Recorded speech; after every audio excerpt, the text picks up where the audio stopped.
प्रेम से बोलो, लक्ष्मी नारायण भगवान की जय, राधा कृष्ण भगवान की जय। आज पोष मास की द्वादशी तिथि है और आज एकादशी के व्रत का पारण का दिन है। यानी जिन लोगों ने कल एकादशी का व्रत रखा था वे आज अपना व्रत खोलेंगे। आज का दिन बड़ा ही शुभ और मंगलकारी है। एकादशी के व्रत के पारण के दिन तुलसी माता की कथा को सुनने से ही व्रत पूर्ण माना जाता है और समस्त मनोकामनाएं पूर्ण हो जाती हैं। तो जिन लोगों ने व्रत नहीं भी रखा था उन्हें भी द्वादशी के दिन तुलसी माता की कथाओं को सुनने से धन संपत्ति और अनंत शुभ फलों की प्राप्ति होती है। तो आइए भगवान श्री लक्ष्मी नारायण जी के चरणों का ध्यान करते हुए इन कथाओं को सुनते हैं। किंतु एक बात का विशेष ध्यान रखिएगा कि इन कथाओं को पूरा अवश्य सुनिए। आधी अधूरी कथाओं को सुनने से पूर्ण फल की प्राप्ति नहीं होती। तो बोलिए श्री राधा कृष्ण भगवान की जय। जय तुलसी महारानी, नमो नमो हरि की पटरानी, नमो नमो। आइए सुनते हैं तुलसी माता की संपूर्ण कथा। तुलसी माता को हरि प्रिया भी कहा जाता है। जितना भगवान श्री हरि विष्णु सोने चांदी हीरे मोती और रत्नों से प्रसन्न नहीं होते, उतना सिर्फ तुलसी दल से प्रसन्न हो जाते हैं। सच्ची श्रद्धा भाव से तुलसी दल भगवान विष्णु को अर्पित करने से मनुष्य के सभी संकट कट जाते हैं और मनोकामनाएं पूरी हो जाती हैं। शास्त्र अनुसार एकादशी के दिन तुलसी जी में कभी भी जल नहीं चढ़ाना चाहिए, क्योंकि तुलसी महारानी स्वयं एकादशी का निर्जला व्रत रखती हैं। लेकिन द्वादशी के दिन व्रत के पारण के समय तुलसी माता को जल अवश्य चढ़ाना चाहिए और पूरी विधि विधान से पूजा पाठ करके उनकी कथाओं को सुनकर ही अपना व्रत खोलना चाहिए। कार्तिकेय जी ने महादेव जी से कहा, हे भगवान, मैं ये सुनना चाहता हूँ कि कौन सा ऐसा वृक्ष है जिसका पत्ता और फूल भी मोक्ष प्रदान करने वाला है।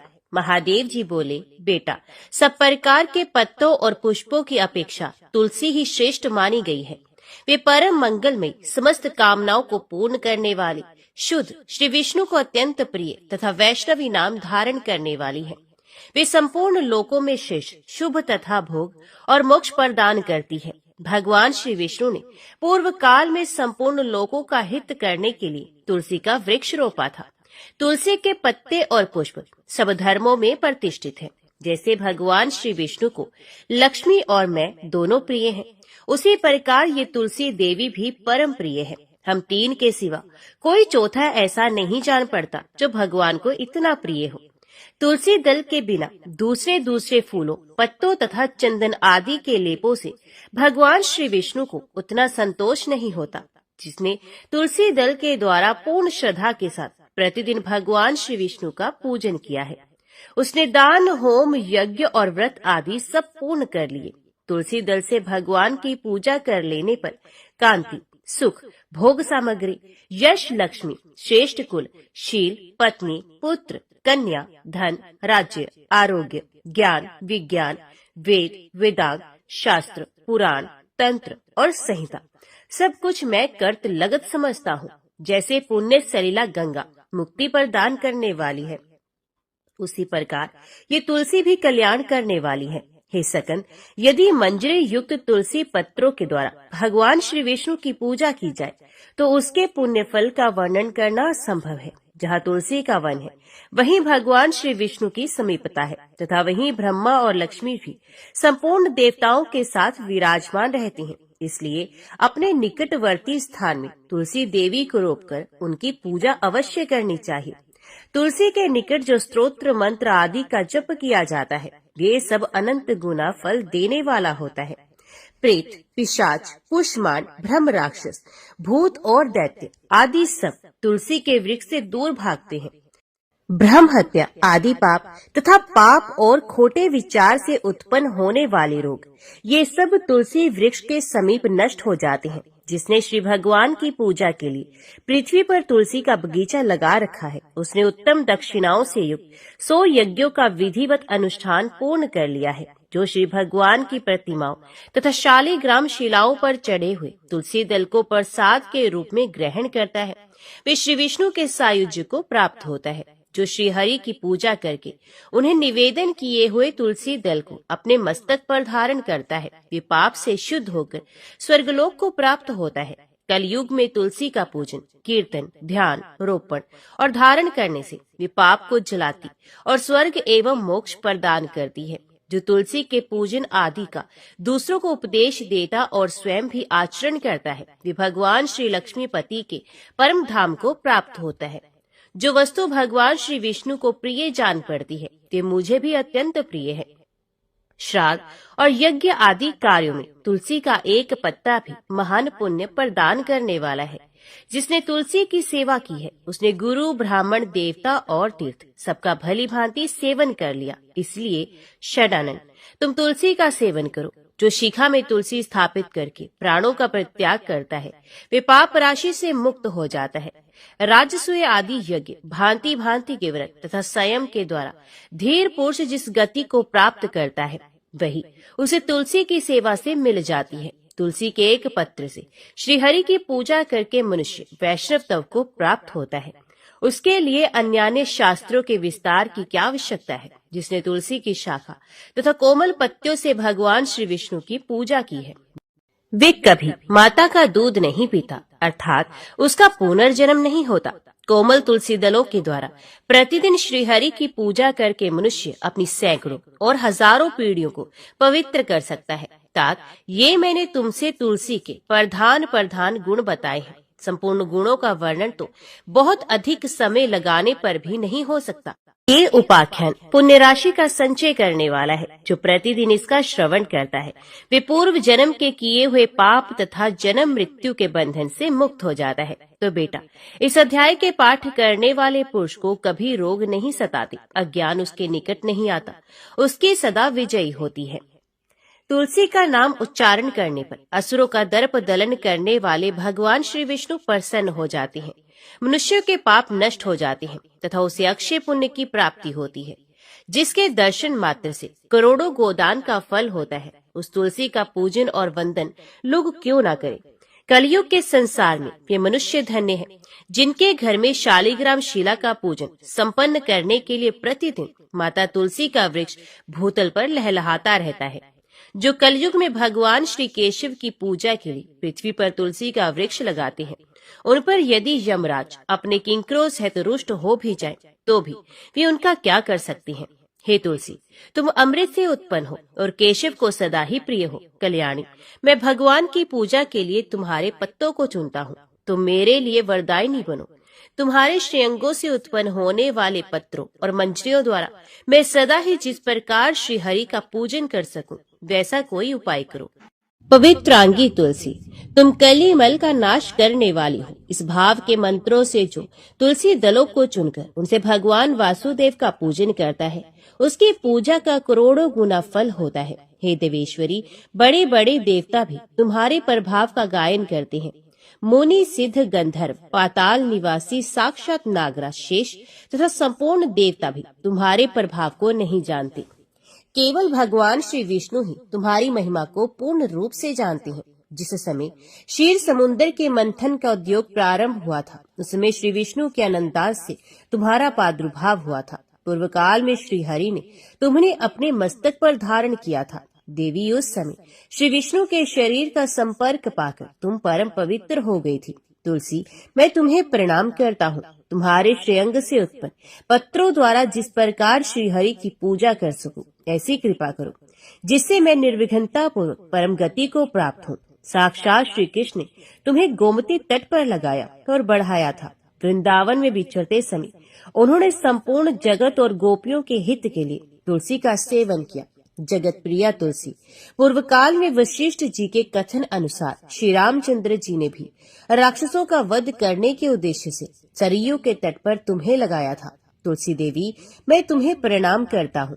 श्री रामचंद्र जी से वियोग हो जाने पर अशोक वाटिका में रहते हुए जनक किशोरी सीता ने तुम्हारा ही ध्यान किया था, जिससे उन्हें अपने प्रियतम का समागम प्राप्त हुआ। पूर्व काल में हिमालय पर्वत पर भगवान शंकर की प्राप्ति के लिए देवी पार्वती ने तुम्हें लगाया और अपनी अभिष्ट सिद्धि के लिए तुम्हारा सेवन किया था। हे तुलसी देवी, मैं तुम्हें नमस्कार करता हूँ। संपूर्ण देवांगनाओं और किन्नरों ने भी दुस्वप्न का नाश करने के लिए नंदन वन में तुम्हारा सेवन किया था। देवी, मैं तुम्हें प्रणाम करता हूँ।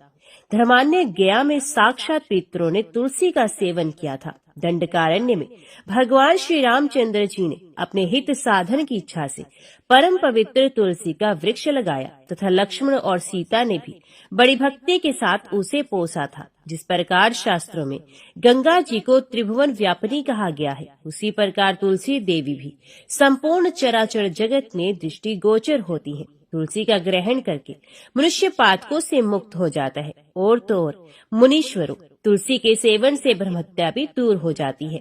तुलसी के पत्ते से टपकता हुआ जल जो अपने सर पर धारण करता है, उसे गंगा स्नान और 10 गोदान का फल प्राप्त होता है। देवी, मुझ पर प्रसन्न हो जाओ। हे देवेश्वरी, हे हरिप्रिय, मुझ पर प्रसन्न हो जाओ। क्षीर सागर के मंथन से प्रकट हुई तुलसी देवी, मैं तुम्हें प्रणाम करता हूँ।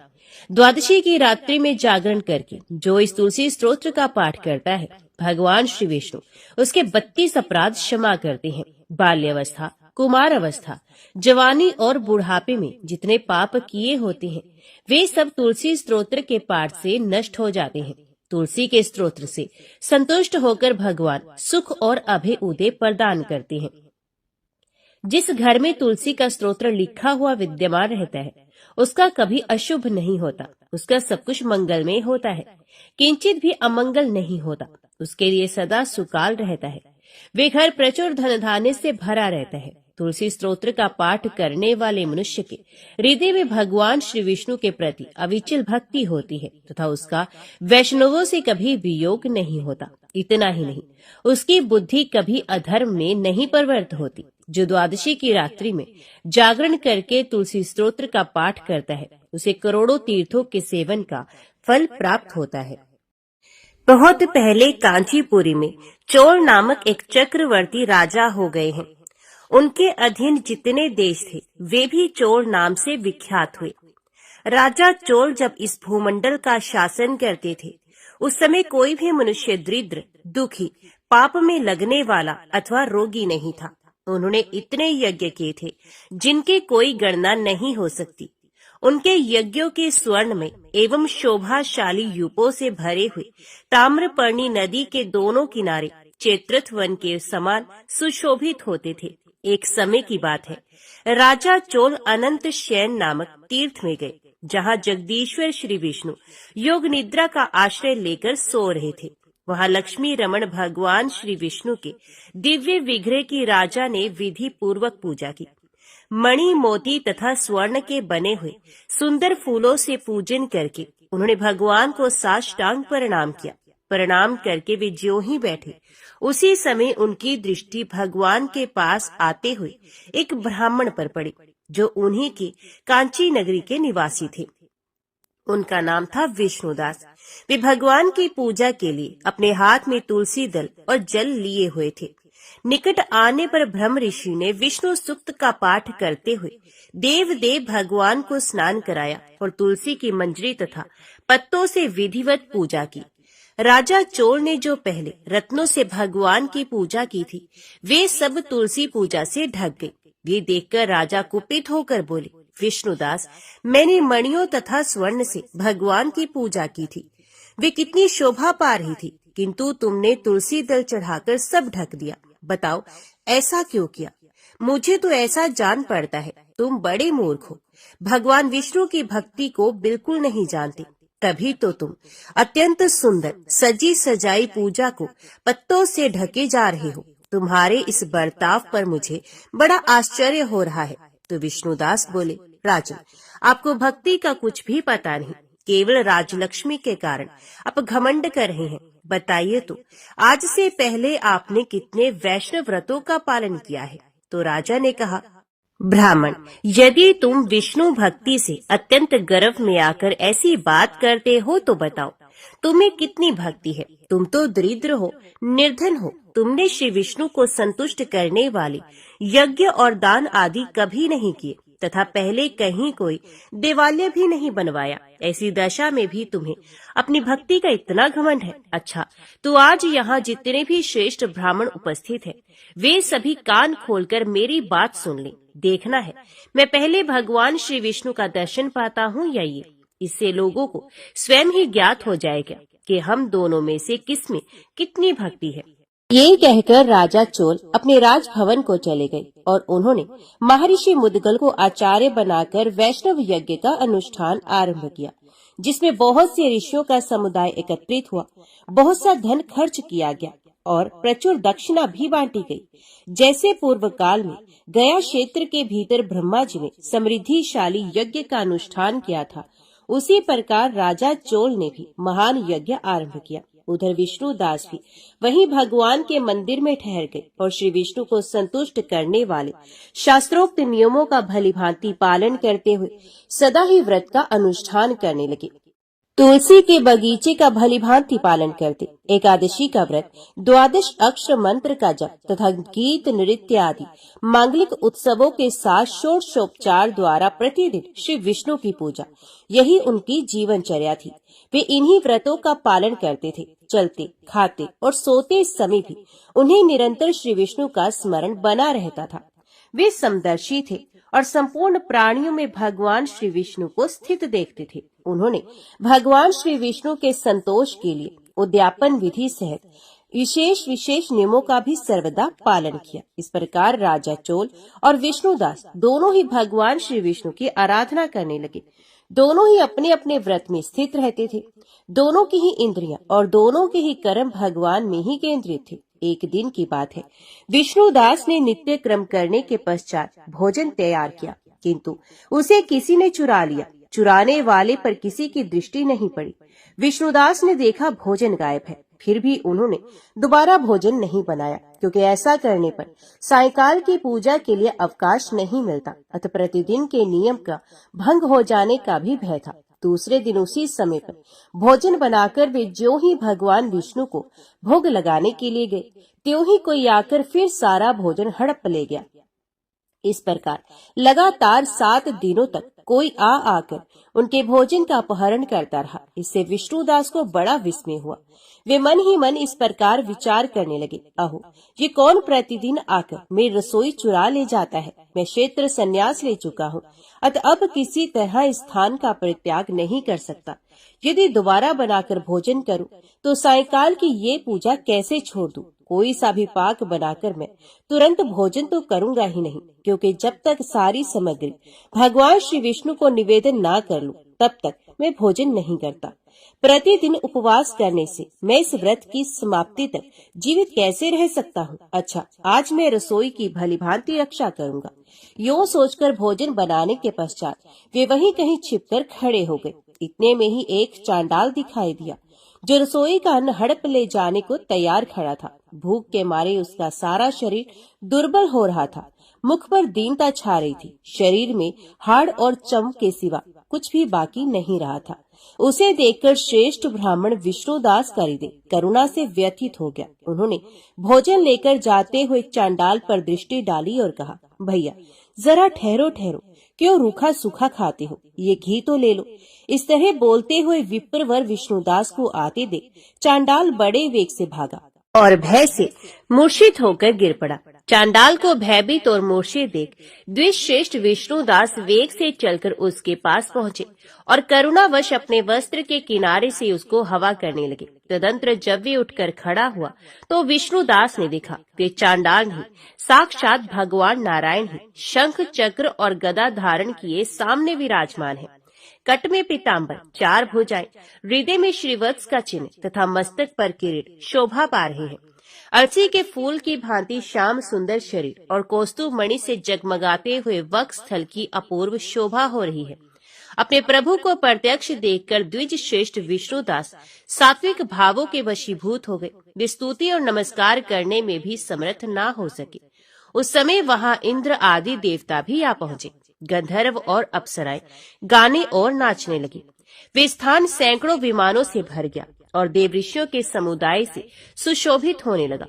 चारों ओर गीत और वाद्यों की ध्वनि छा गई। तब भगवान विष्णु ने सात्विक व्रत का पालन करने वाले अपने भक्त विष्णुदास को छाती से लगा लिया और उन्हें अपने ही जैसा रूप देकर वे वैकुंठ धाम को चले गए। उस समय यज्ञ में दीक्षित हुए राजा चोल ने देखा विष्णुदास एक सुंदर विमान पर बैठकर भगवान विष्णु के समीप जा रहा है। विष्णुदास को वैकुंठ धाम में जाते देख राजा ने तुरंत ही अपने गुरु महर्षि मुद्गल को बुला लिया और इस प्रकार कहना आरंभ किया, जिसके साथ लाग डांट होने के कारण मैंने ये यज्ञ दान आदि कर्म का अनुष्ठान किया है, वे ब्राह्मण आज भगवान श्री विष्णु का रूप धारण करके मुझसे पहले ही वैकुंठ धाम को जा रहा है। मैंने इस वैष्णव यज्ञ में भलीभांति दीक्षित होकर अग्नि में हवन किया और दान आदि के द्वारा ब्राह्मणों का मनोरथ पूर्ण किया, तथापि अभी तक भगवान मुझ पर प्रसन्न नहीं हुए और इस ब्राह्मण को केवल भक्ति के ही कारण श्रीहरि ने प्रत्यक्ष दर्शन दिया। अतः जान पड़ता है भगवान श्री विष्णु केवल दान और यज्ञों से प्रसन्न नहीं होते, उन प्रभु का दर्शन कराने में भक्ति ही, तुलसी ही प्रधान कारण है। यो कहकर राजा ने अपने भांजे को राज्य सिंहासन पर अभिषिक्त कर दिया। वे बचपन से ही यज्ञ की दीक्षा लेकर उसी में संलग्न रहा करते थे, इसलिए उन्हें कोई पुत्र नहीं था। यही कारण है कि उस देश में अब तक भांजे नहीं सदा राज्य के उत्तराधिकारी होते हैं। वे सब के सब राजा चोल के द्वारा स्थापित आचार का ही पालन करते हैं। भांजे को राज्य देने के पश्चात राजा यज्ञशाला में गए और यज्ञ कुंड के सामने खड़े होकर श्री विष्णु को संबोधित करते हुए 3 बार उच्च स्वर से वचन बोले, हे भगवान विष्णु, आप मुझे मन, वाणी, शरीर और क्रिया द्वारा स्थिर भक्ति प्रदान कीजिए। यो कहकर वे सबके देखते ही देखते अग्नि में कूद पड़े। उस समय मुद्गल मुनि ने क्रोध में आकर अपनी शिखा उखाड़ डाली। तभी से आज तक उस गोत्र में उत्पन्न होने वाले समस्त मुद्गल ब्राह्मण बिना शिखा के ही रहते हैं। राजा ज्यों ही अग्नि कुंड में कूदे, उसी समय भक्त वत्सल भगवान श्री विष्णु प्रकट हो गए और उन्होंने राजा को छाती से लगाकर एक श्रेष्ठ विमान पर बिठाया। फिर अपने ही समान रूप देकर उन देवेश्वर ने देवताओं सहित वैकुंठ धाम को प्रस्थान किया। एक समय की बात है, दुर्वासा मुनि देवराज इंद्र से मिलने के लिए स्वर्गलोक में गए। उसमें इंद्र ऐरावत हाथी पर आरूढ़ हो संपूर्ण देवताओं से पूजित होकर कहीं जाने के लिए तैयार थे। उन्हें देखकर महातपस्वी दुर्वासा का मन प्रसन्न हो गया। उन्होंने विनीत भाव से देवराज को एक पारिजात की माला भेंट की। देवराज ने उसे लेकर हाथी के मस्तक पर डाल दिया और स्वयं नंदन वन की ओर चल दिए। हाथी मद से उन्मत्त हो रहा था। उसने सूंड से उस माला को उतार लिया और मसलते हुए तोड़कर जमीन पर फेंक दिया। इससे दुर्वासा जी को क्रोध आ गया और उन्होंने शाप देते हुए कहा, देवराज, तुम त्रिभुवन की राज्य लक्ष्मी से संपन्न होने के कारण मेरा अपमान कर रहे हो, इसलिए तीनों लोगों की लक्ष्मी नष्ट हो जाएगी, इसमें तनिक भी संदेह नहीं। दुर्वासा के इस प्रकार शाप देने पर इंद्र पुनः अपने नगर को लौट गए। तत्पश्चात जगन माता लक्ष्मी अंतर ध्यान हो गई। ब्रह्मा आदि देवता, गंधर्व, यक्ष, किन्नर, दैत्य, दानव, नाग, मनुष्य, राक्षस, पशु, पक्षी तथा कीट आदि जगत के समस्त चराचर प्राणी दरिद्रता के मारे दुख भोगने लगे। सब लोगों ने भूख प्यास से पीड़ित होकर ब्रह्मा जी के पास जाकर कहा, भगवान, तीनों लोग भूख प्यास से पीड़ित हैं। आप सब लोगों के स्वामी और रक्षक हैं, अतः हम आपके शरण में आए हैं। देवेश, आप हमारी रक्षा कीजिए। ब्रह्मा जी बोले, देवता, दैत्य, गंधर्व और मनुष्य आदि प्राणियों, सुनो, इंद्र के अनाचार से ही ये सारा संकट उपस्थित हुआ है। उन्होंने अपने बर्ताव से महात्मा दुर्वासा को कुपित कर दिया है। उन्हीं के क्रोध से आज तीनों लोगों का नाश हो रहा है। जिनकी कृपा कटाक्ष से सब लोग सुखी होते हैं, वे जगन माता महालक्ष्मी अंतर ध्यान हो गई हैं। जब तक वे अपनी कृपा दृष्टि से नहीं देखेंगी, तब तक सब लोग दुखी ही रहेंगे। इसलिए हम सब लोग चलकर क्षीर सागर में विराजमान सनातन देव भगवान नारायण की आराधना करें। उनके प्रसन्न होने पर ही संपूर्ण जगत का कल्याण होगा। ऐसा निश्चय करके ब्रह्मा जी संपूर्ण देवताओं और भृगु आदि महर्षियों के साथ क्षीर सागर पर गए और विधि पूर्वक पुरुष सूक्त के द्वारा उनकी आराधना करने लगे। उन्होंने अनन्य चित्त होकर अष्टाक्षर मंत्र का जप और पुरुष सूक्त का पाठ करके परमेश्वर का ध्यान करते हुए उनके लिए हवन किया तथा दिव्य स्तोत्रों से स्तवन और विधिवत नमस्कार किया। इससे प्रसन्न होकर भगवान ने सब देवताओं को दर्शन दिया और कृपा पूर्वक ये कहा, देवगण, मैं वर देना चाहता हूँ, तुम लोग इच्छा अनुसार वर मांगो। ये सुनकर ब्रह्मा आदि संपूर्ण देवता हाथ जोड़कर बोले, हे भगवान, दुर्वासा मुनि के शाप से तीनों लोग संपत्तिहीन हो गए हैं। पुरुषोत्तम, इसलिए हम आपकी शरण में आए हैं। श्री भगवान बोले, देवताओं, अत्रि कुमार दुर्वासा मुनि के शाप से भगवती लक्ष्मी अंतर्ध्यान हो गई हैं। अतः तुम लोग मंद्राचल पर्वत को उखाड़कर क्षीर सागर में रख दो और उसे मथानी बनाकर नागराज वासुकी को रस्सी की जगह उसमें लपेट दो। फिर दैत्य, गंधर्व और दानवों के साथ मिलकर समुद्र का मंथन करो। तत्पश्चात जगत की रक्षा के लिए लक्ष्मी देवी प्रकट होंगी। उनकी कृपा दृष्टि पड़ते ही तुम लोग महान सौभाग्यशाली हो जाओगे, इसमें तनिक भी संदेह नहीं। मैं ही कूर्म रूप से मंदराचल को अपनी पीठ पर धारण करूंगा तथा मैं ही संपूर्ण देवताओं में प्रवेश करके अपनी शक्ति से उन्हें बलिष्ठ बनाऊंगा। भगवान के ऐसा कहने पर ब्रह्मा आदि संपूर्ण देवता उन्हें साधुवाद देने लगे। उनकी स्तुति सुनते हुए भगवान अच्युत वहां से अंतर्ध्यान हो गए। तदंतर संपूर्ण देवता और महाबली दानव आदि ने मंदराचल पर्वत को उखाड़कर क्षीर सागर में डाल दिया। इसी समय अमित पराक्रमी भूत भावन नारायण भगवान ने कछुए के रूप में प्रकट होकर उस पर्वत को अपनी पीठ पर धारण किया तथा एक हाथ से उन सर्वव्यापी अविनाशी प्रभु ने उसके शिखर को भी पकड़ रखा था। तदंतर देवता और असुर मंदराचल पर्वत में नागराज वासुकी को लपेटकर क्षीर सागर का मंथन करने लगे। जिस समय महाबली देवता लक्ष्मी को प्रकट करने के लिए क्षीर सागर को मथने लगे, उस समय संपूर्ण महाऋषि उपवास करके मन और इंद्रियों के संयम पूर्वक क्षीर सूक्त और विष्णु सहस्त्रनाम का पाठ करने लगे। शुद्ध एकादशी तिथि को समुद्र का मंथन आरंभ हुआ। उसमें लक्ष्मी के प्रादुर्भाव की अभिलाषा रखते हुए श्रेष्ठ ब्राह्मणों और मुनिवरों ने भगवान लक्ष्मी नारायण का ध्यान और पूजन किया। उस मुहूर्त में सबसे पहले कालकूट नामक महाभयंकर विष प्रकट हुआ, जो बहुत बड़े पिंड के रूप में था। ये प्रलय कालीन अग्नि के समान अत्यंत भयंकर जान पड़ता था। उसे देखते ही संपूर्ण देवता और दानव भय से व्याकुल होकर भागने लगे। उन्हें भय से पीड़ित हो भागते देख मैंने उन सबको रोककर कहा, देवताओं, इस विषय से भय न करो। इस कालकूट नामक महान विष को मैं अभी अपना आहार बना लूंगा। मेरी बात सुनकर इंद्र आदि संपूर्ण देवता मेरे चरणों में पड़ गए और साधु साधु कहकर मेरी स्तुति करने लगे। उधर मेघ के समान काले रंग वाले उस महाभयानक विष को प्रकट हुआ देख मैंने एकाग्रचित से अपने हृदय से सर्व दुखारी भगवान नारायण का ध्यान किया और उनके 3 नाम रूपी महामंत्र का भक्ति पूर्वक जप करते हुए उस भयंकर विष को पी लिया। सर्वव्यापी श्री विष्णु के 3 नामों के प्रभाव से उस लोक संहारकारी विष को मैंने अनायास ही पचा लिया। अच्युत, अनंत और गोविंद, यही श्री हरि के 3 नाम हैं, जो एकाग्रचित हो इनके आदि में प्रणव और अंत में नमः जोड़कर भक्ति पूर्वक जप करता है, तो उसे विष, रोग और अग्नि से होने वाली मृत्यु का महान भय प्राप्त नहीं होता। जो इस 3 नाम रूपी महामंत्र का एकाग्रता पूर्वक जप करता है, उसे काल और मृत्यु से भी भय नहीं होता। फिर दूसरों से भय होने की तो बात ही क्या। इस प्रकार मैंने 3 नामों के ही प्रभाव से विष का पान किया था। तत्पश्चात समुद्र मंथन करने पर लक्ष्मी जी की बड़ी बहन दरिद्रा प्रकट हुई। वे लाल वस्त्र पहनी थी। उन्होंने देवताओं से पूछा, मेरे लिए क्या आज्ञा है? तब देवताओं ने उनसे कहा, जिनके घर में प्रतिदिन कलह होता है, वहीं हम तुम्हें रहने के लिए स्थान देते हैं। तुम अमंगल को साथ लेकर उन्हीं घरों में जा बसो, जहाँ कठोर भाषण किया जाता हो, जहाँ के रहने वाले सदा झूठ बोलते हो तथा जो मलिन अंतकरण वाले पापी संध्या के समय सोते हो, उन्हीं के घर में दुख और दरिद्रता प्रदान करती हुई तुम नित्य निवास करो।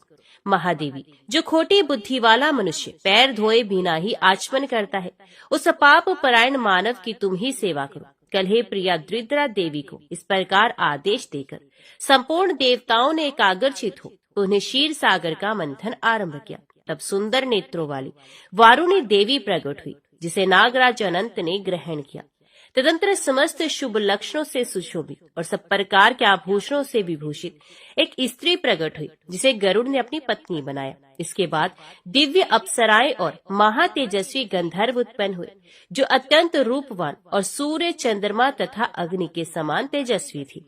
तत्पश्चात ऐरावत हाथी, उच्च श्रवा घोड़ा, धन्वंतरी वैद्य, पारिजात वृक्ष और संपूर्ण कामनाओं को पूरी करने वाली सुरभि गो का प्रादुर्भाव हुआ। इन सबको देवराजेंद्र ने बड़ी प्रसन्नता के साथ ग्रहण कर लिया। इसके बाद द्वादशी को प्रातः काल सूर्योदय होने पर संपूर्ण लोकों के अधीश्वरी कल्याणमयी भगवती महालक्ष्मी प्रकट हुई। उन्हें देखकर सब देवताओं को बड़ा हर्ष हुआ। देवलोक में दुदुम्बियां बजने लगी, वनदेवियां फूलों की वृष्टि करने लगी, गंधर्वराज गाने और अप्सराएं नाचने लगी, शीतल एवं पवित्र हवा चलने लगी, सूर्य की प्रभा निर्मल हो गई, बुझी हुई अग्नियां जल उठी और संपूर्ण दिशाओं में प्रसन्नता छा गई।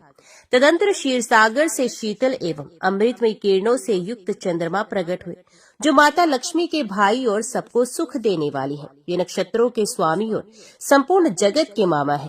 इसके बाद श्रीहरि की पत्नी तुलसी देवी प्रकट हुई, जो परम पवित्र और संपूर्ण विश्व का पावन बनाने वाली हैं। जगन माता तुलसी का प्रादुर्भाव श्रीहरि की पूजा के लिए ही हुआ है। तत्पश्चात सब देवता प्रसन्नचित्त होकर मंद्राचल पर्वत को यथास्थान रखाए और सफल मनोरथ हो माता लक्ष्मी के पास जा सहस्र नाम से स्तुति करके शिव सूक्त का जप करने लगे। तब भगवती लक्ष्मी ने प्रसन्न होकर संपूर्ण देवताओं से कहा, देववरों, तुम्हारा कल्याण हो।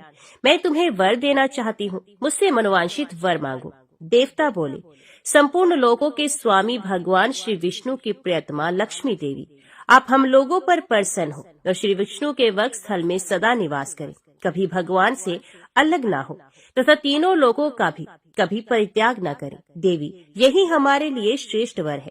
जगन माता, आपको नमस्कार है, हम आपसे यही चाहती हैं।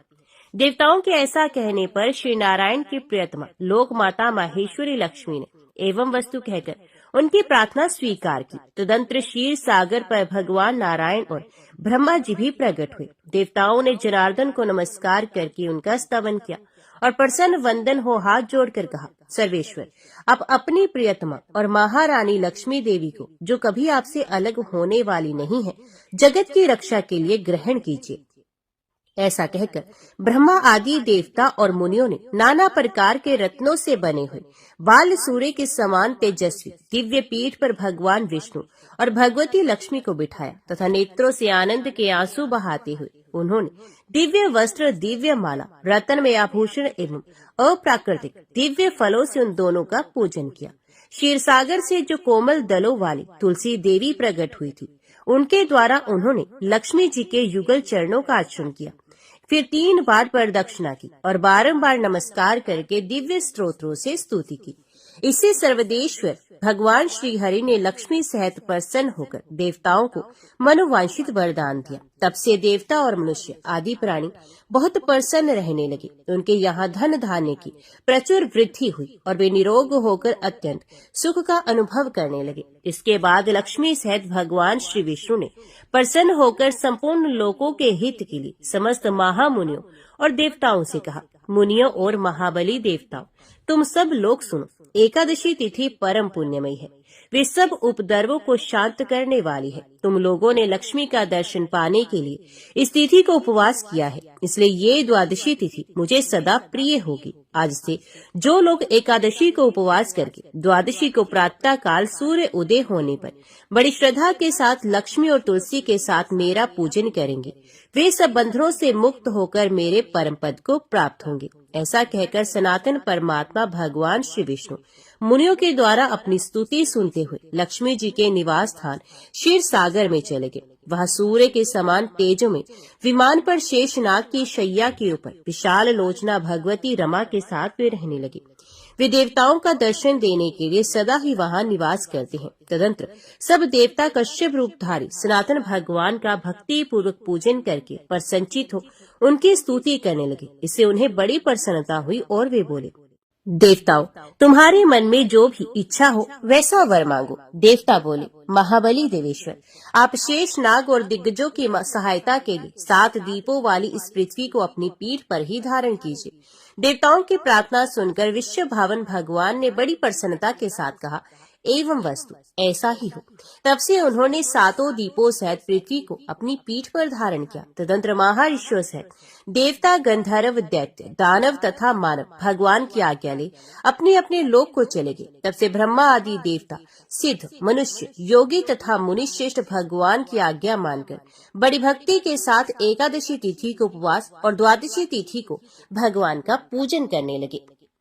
मध्य देश में एक धन शर्मा नामक ब्राह्मण रहता था। उसमें पाप का लेश मात्र भी नहीं था। एक दिन वे कुश आदि के लिए वन में गया। वहां उसने एक अद्भुत बात देखी। उसने 3 महाप्रेत दिखाई दिए जो बड़े ही दुष्ट और भयंकर थे। धन शर्मा उन्हें देखकर डर गया। उन प्रेतों के केश ऊपर को उठे हुए थे, लाल लाल आंखें, काले काले दांत और सूखा हुआ उनका पेट था। धन शर्मा ने पूछा, तुम लोग कौन हो? ये नारक की अवस्था तुम्हें कैसे प्राप्त हुई? मैं भय से आतुर और दुखी हूँ, दया का पात्र हूँ, मेरी रक्षा करो। मैं भगवान विष्णु का दास हूँ। मेरी रक्षा करने से भगवान तुम लोगों का भी कल्याण करेंगे। भगवान विष्णु ब्राह्मणों की हितैषी हैं। मुझ पर दया करने से वे तुम्हारे ऊपर संतुष्ट होंगे। श्री विष्णु का अलसी के पुष्प के समान श्याम वर्ण है। वे पीताम्बरधारी हैं। उनका नाम श्रवण करने मात्र से सब पापों का क्षय हो जाता है। भगवान आदि और अंत से रहित, शंख चक्र एवं गदा धारण करने वाले, अविनाशी, कमल के समान नेत्रों वाले तथा प्रेतों को मोक्ष प्रदान करने वाले हैं। भगवान विष्णु का नाम सुनने मात्र से वे पिशाच संतुष्ट हो गए। उनका भाव पवित्र हो गया। वे दया और उदारता के वशीभूत हो गए। ब्राह्मण के कहे हुए वचन से उन्हें बड़ी प्रसन्नता हुई थी। उसके पूछने पर वे प्रेत इस प्रकार बोले। प्रेतों ने कहा, विप्र, तुम्हारे दर्शन मात्र से तथा भगवान श्री हरि का नाम सुनने मात्र से हम इस समय दूसरे ही भाव को प्राप्त हो गए हैं। हमारा भाव बदल गया है। हम दयालु हो गए हैं। वैष्णव पुरुष का समागम निश्चय ही पापों को दूर भगाता, कल्याण से संयोग कराता तथा शीघ्र ही यश का विस्तार करता है। अब हम लोगों का परिचय सुनो। ये पहला कृतघ्न नाम का प्रेत है। इस दूसरे का नाम विदेवत है तथा तीसरा मैं हूँ और मेरा नाम अविशाख है। मैं तीनों में अधिक पापी हूँ। इस प्रथम पापी ने सदा ही कृतघ्नता की है, अतः इसके कर्म के अनुसार ही इसका नाम कृतघ्न पड़ा है। ब्राह्मण ये पूर्व जन्म में सुदास नामक द्रोही मनुष्य था, सदा कृतघ्नता किया करता था।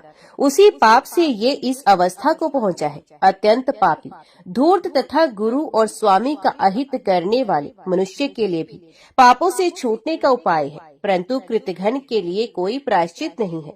इस दूसरे पापी ने देवताओं का पूजन किए बिना ही सदा अन्न भोजन किया है। इसने गुरु और ब्राह्मणों को कभी दान नहीं दिया है, इसलिए इसका नाम विदेवत हुआ। ये पूर्व जन्म में हरिवीर नाम से विख्यात राजा था। 10,000 गांवों पर इसका अकेले का अधिकार था।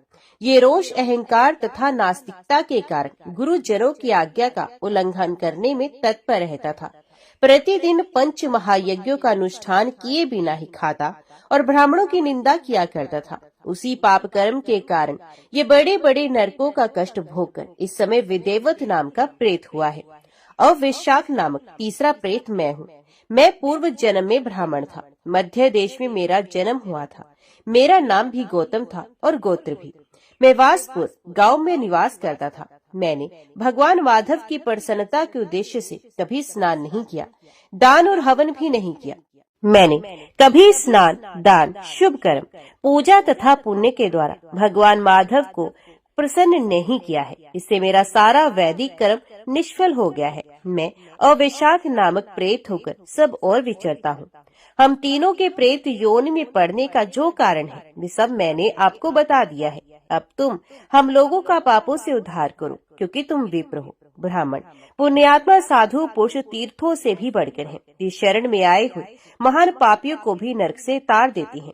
जो मनुष्य सदा गंगा आदि संपूर्ण तीर्थों में स्नान करता है तथा जो केवल साधु पुरुषों का संग करता है, उनमें साधु संग करने वाला पुरुष ही श्रेष्ठ है। अतः तुम मेरा उद्धार करो।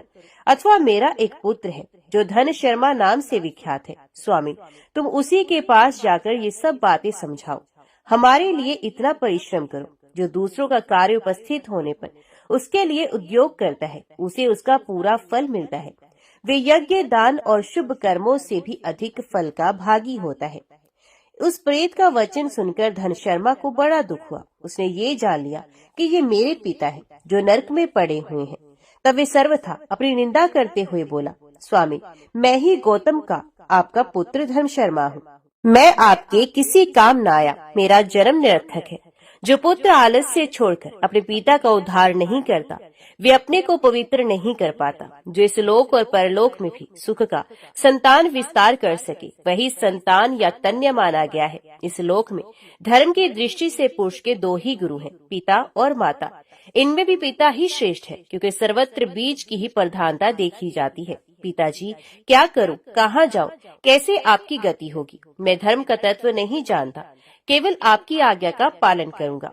तो प्रेत बोला, बेटा घर जाओ और यमुना में विधि पूर्वक स्नान करो। आज से 5वें दिन पूर्णिमा आने वाली है, जो सब प्रकार की उत्तम गति प्रदान करने वाली तथा जो देवता और पितरों के पूजन के लिए उपयुक्त है। उस दिन पितरों के निमित्त भक्ति पूर्वक तिल मिश्रित जल का घड़ा, अन्न और फल दान करना चाहिए। उस दिन जो श्राद्ध किया जाता है, वे पितरों को 1000 वर्षों तक आनंद प्रदान करने वाला होता है।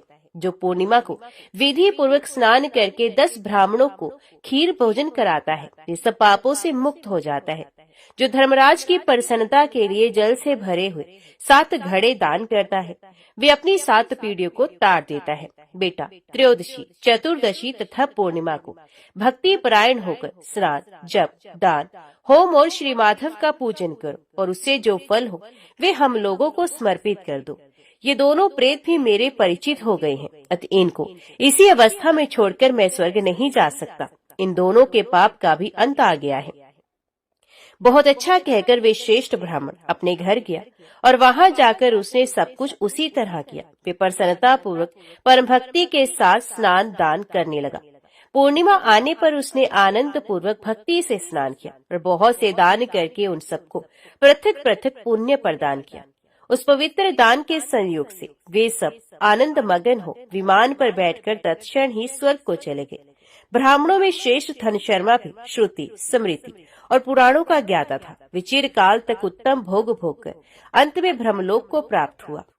पत्तों की जितनी भी जातियां हैं, उन सब में तुलसी भगवान श्री विष्णु को अधिक प्रिय है।